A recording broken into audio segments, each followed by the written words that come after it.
guys. 10 years ago, uh, I, I started living in this trailer, built it and stuff. Um, and I, I asked God whether to keep this trailer, which was empty, or sell it and just keep renting an apartment, because I had a pretty good deal on an apartment in Midland. And I asked him to answer me clearly where there wouldn't be any question. And the next day, Ernest called and said, meet me for lunch in Lorain or somewhere like that, halfway between Midland and Abilene. And I did. And after lunch, he wanted to go driving around like he always does, just to kind of as a way to talk, you know. And we went to spy on one of his competitors who had a yard with a bunch of equipment in it near there. And the gate was open, so we went in, but it was a Sunday, nobody was there. But they had a trailer just like mine, an insulated trailer that they had built into a home. And I thought, there's my answer. That's pretty clear. So that was probably 11 years ago. And then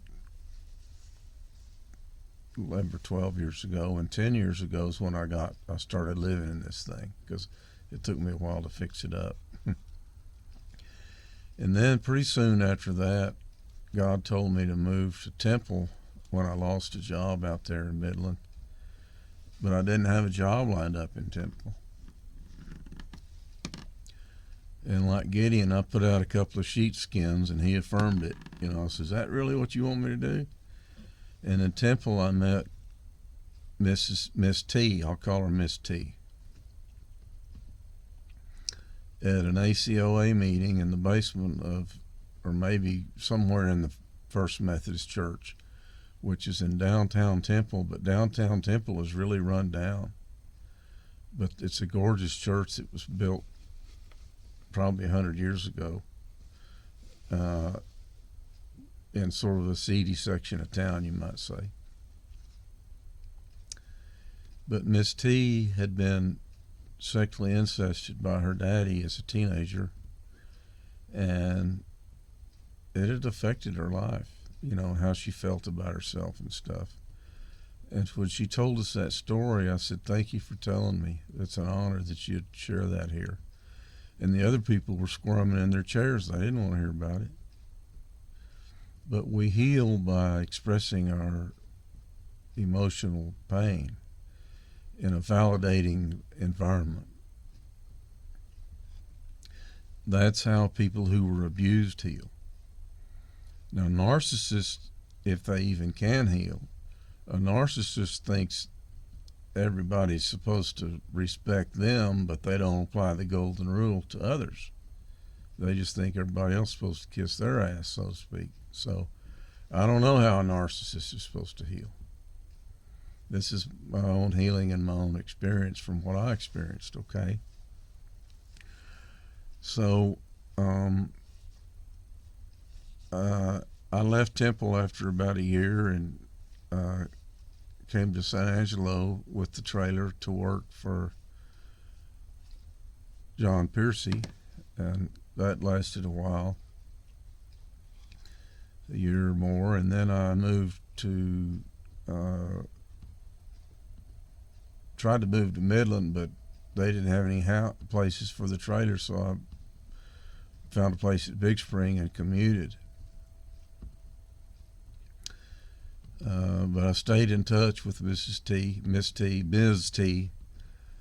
And here is an email between Ms. T and me with a concept that 100% of therapists will agree with. And, well, Dad, how come they didn't do this 100 years ago? Because they were so busy fighting wars and trying to survive. You know, our culture has enough luxury in it. Nobody in the United States is worried about enough to eat that I know of. Have you ever seen an emaciated person in the United States? I haven't. the biggest problem in the United States as far as weight isn't emaciation, it's overeating and eating disorders. Yeah.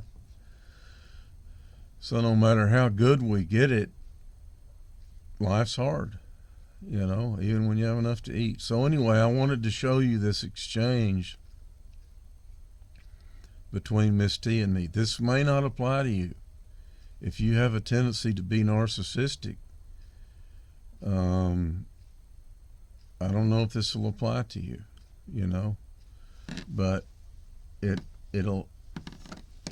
shows you kind of how Opa was, it really shows you how Opa was narcissistic.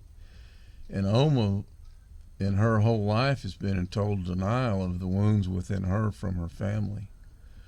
Her younger sister, Helen Hope, has had a number of nervous breakdowns and has been to a lot of psychologists and stuff from all the trauma and how they were raised.